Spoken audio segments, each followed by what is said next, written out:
ഇന്ന് നമുക്കൊരു ഫുഡ് കഴിക്കാൻ പോയാൽ അങ്ങനെ ഞങ്ങൾക്കൊരു പാസ്ത കഴിക്കാനൊരു മോഹം. അങ്ങനെ ഇക്ക പറഞ്ഞു ശരി ഒരുങ്ങി നിൽക്കി നമുക്ക് പോകാമെന്ന്. ഇക്ക അങ്ങനെ ഒരിടത്ത് പോയിരിക്കുകയാണ് കേട്ടോ. അപ്പം ഞങ്ങളുടെ അടുത്ത് ഒരുങ്ങി റോഡിൽ വന്ന് നിൽക്കി ഞാൻ ദാ വരുന്നെന്ന് പറഞ്ഞു. അങ്ങനെ ഞാനും പിള്ളേരും ഒരുങ്ങി ഇതാ റോഡിൽ വന്ന് നിൽക്കുകയാണേ. അപ്പോൾ ദാ ഇക്ക ദാ വരുന്നുണ്ട്. അപ്പം ഞങ്ങൾ നേരെ പോയത് ലക്ഷ്മി ബേക്കറിയിലാണ്. അങ്ങനെ അവിടെ പോയി പാസ്ത ഉണ്ടോ എന്ന് ആദ്യമേ ഞങ്ങൾ തിരക്കി. അപ്പം പറഞ്ഞു ഉണ്ട്, ഇച്ചിരി താമസം ഉണ്ടെന്ന് പറഞ്ഞു. അങ്ങനെ ഞങ്ങൾ പാസ്തയ്ക്ക് വേണ്ടി വെയിറ്റ് ചെയ്യുകയാണേ. അപ്പോഴേ വിചാരിച്ചത് ഐസ്ക്രീം ഓർഡർ ചെയ്യാമായിരുന്നു. കുഞ്ഞുങ്ങൾ എന്തായാലും എത്രയും നേരം വെറുതെ ഇരിക്കുകയല്ലേ. അങ്ങനെ ഞങ്ങൾ ഐസ്ക്രീം ഓർഡർ ചെയ്ത് അതങ്ങൾക്ക് ചോക്ലേറ്റ് ഐസ്ക്രീമാണ് ഓർഡർ ചെയ്തത്. അങ്ങനെ ചോക്ലേറ്റ് ഐസ്ക്രീം ഓർഡർ ചെയ്ത് കഴിച്ചുകൊണ്ടിരിക്കാൻ നേരമാണ് നമ്മുടെ പാസ്ത ദാ വരുന്നുണ്ട് കേട്ടോ. അങ്ങനെ ഇതാ പാസ്തയും നമ്മളടുത്ത് വന്നേ.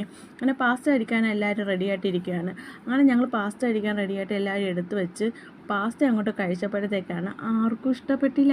പക്ഷേ എനിക്കിഷ്ടപ്പെട്ടു കേട്ടോ. എനിക്ക് നല്ല ഇഷ്ടപ്പെട്ടു. ഞാൻ നല്ല ചൂട് പാസ്തയായിരുന്നു കേട്ടോ. എനിക്കിഷ്ടപ്പെട്ടു. പക്ഷേ ഇക്കാക്കും ഹാദിയാക്കും ഹാജറാക്കും ഇഷ്ടപ്പെട്ടില്ല. ആരും പറയാം അൽഫാം വല്ലതും വാങ്ങിയിരുന്നെങ്കിൽ ഇതിലും ഭേദമായിട്ട് കഴിക്കാമായിരുന്നു.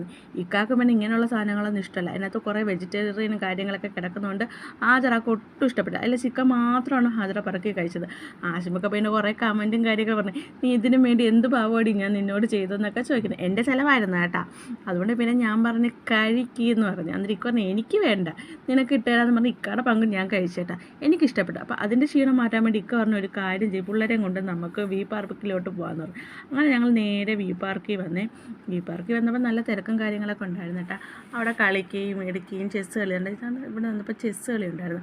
അങ്ങനെ ഞങ്ങൾ ഓരോന്നും കണ്ട് ഇങ്ങനെ പോകാൻ ഷട്ടിൽ ബാറ്റ്, ഫുട്ബോൾ കളി, അങ്ങനെ പല രീതിയിൽ ആൾക്കാർ വന്ന് കളിക്കുന്നുണ്ടായിരുന്നു. അങ്ങനെ ഞങ്ങളങ്ങനെ ഒരു സൈഡിൽ ഇരുന്ന് ഇതെല്ലാം കണ്ടും കേട്ടും ഒക്കെ അവിടെ ഇങ്ങനെ നിന്ന്. പക്ഷെ ഒരു പോസിറ്റീവ് എനർജി തന്നെ കേട്ടോ. നമുക്ക് ഇങ്ങോട്ട് വരുമ്പോഴത്തേക്ക് എന്തോ മനസ്സിനൊരു സുഖമാണ്, ഒരു സന്തോഷമൊക്കെയാണ് നമ്മൾ ഇങ്ങോട്ട് വരുമ്പോഴത്തേക്ക്. അങ്ങനെ കുറേ നേരം ഞങ്ങൾ അവിടെ ഇരുന്ന് കേട്ടോ. അപ്പോഴത്തേക്ക് പിസ്സ കഴിച്ചതിൻ്റെ ഒരു വിഷമവും മാറും. ഇതൊക്കെ കാണുമ്പോഴത്തേക്ക് അതങ്ങ് മറക്കുമല്ലോ എന്ന് വിചാരിച്ചാൽ ഞങ്ങൾ ഇങ്ങോട്ട് വന്നത് കേട്ടോ. പക്ഷേ പിസ്സയിൽ ഞങ്ങൾക്ക് നല്ല പണി കിട്ടി. ഞങ്ങൾ വിചാരിച്ച കണക്കുള്ള ഒരു ടേസ്റ്റും കാര്യങ്ങളൊന്നും പിസ്സയിൽ പിസ്സയല്ല പാസ്തയിൽ നമുക്ക് കിട്ടിയിട്ടില്ല.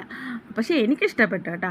പക്ഷേ പിള്ളേർക്കൊന്നും ഇഷ്ടപ്പെട്ടില്ല. എന്തിനും ഉമ്മച്ചി അത് വാങ്ങിച്ചതെന്നും പറഞ്ഞുകൊണ്ട് എന്നെ നീ പറയാനൊന്നും ഇല്ലായിരുന്നു കേട്ടോ.